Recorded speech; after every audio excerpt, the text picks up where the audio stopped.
didactice de la Iași. În tradiția acestui departament este profesorul, regretatul profesor Sănescu, actualmente profesorul Constantin Cucoș este director. O să trec peste asta. Ce vreau să vă spun?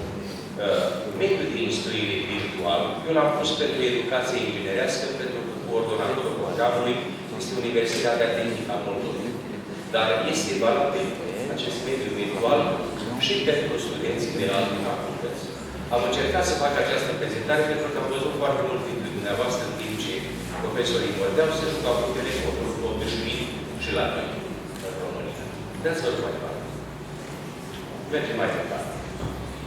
Mai departe.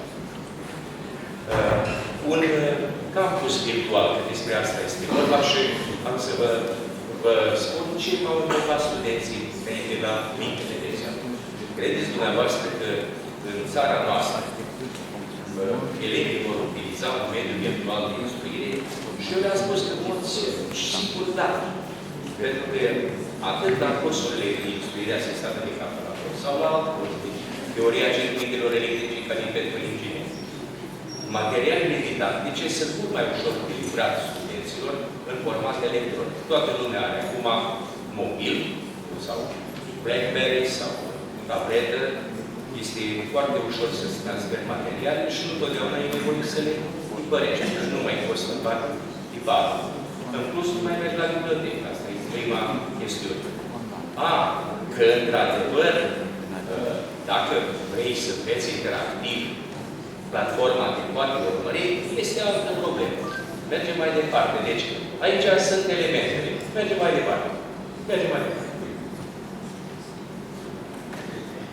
Se încarcă mai greu. Aici arată cum funcționează un mediu virtual de instruire, ISACADA, e secvențial. Nu e nicio problemă. O să pună colegii aici pe site și o să vă puteți uita la el când o să vreți. Dar deocamdată mergem mai departe cu povestea lui Moșu Întreagă. Dați următorul. Arată. E frumos făcut, e înțeles și tuturor. Cum lucrează o platformă de instruire? Cum lucrează, de exemplu, platforma Moodle? Bun. Acum, ideea este următoarea, că materialele didactice livrate în format electronic sunt după un scenariu. Și observați că există un scenariu de învățare curriculum în un program de matematică, de informatică, de biologie. După aceea este un scenariu pentru curs și un scenariu pentru lecții sau modul. Mergem mai departe. Observați care activități. Mergem mai departe. Sigur că aici undeva sunt metodele de instruire online, nu mi-aparțin.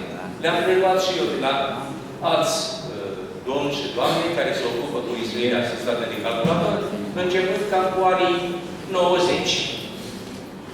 Observați, dacă se concentrează pe profesor, dacă se concentrează pe student, dacă se concentrează pe lucru în echipă, sau dacă îți mixi. Ideea de bază este următoarea.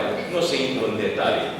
Tutorialele online sunt foarte importante pentru că respectă etapele învățării a lui Garnier și, în sfârșit, sunt activitățile de grup sau pe rol, care iarăși sunt foarte utile.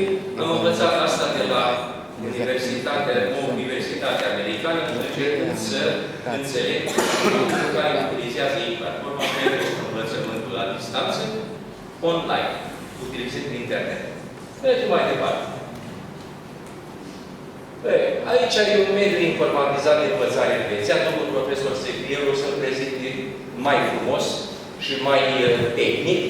Aici sunt prezentate baza de date, softul educațional, care poate fi, de exemplu, utilizat la lucru individual, dacă ai, de exemplu, lucrări de laborator. Sunt softuri individuale, software individuale și pentru biologie, nu numai pentru matematică sau informatică. Mai departe. Aici, gestiunea conținutului. Nu o să intru în detalii, dar este bine să știți că este un mare efort pe care îl face Universitatea și colectivul profesoral ca să pregătească aceste materiale care pe dumneavoastră eventual în cel mai rău caz, vă plictisesc. Mai departe. Mergem mai departe. Aici.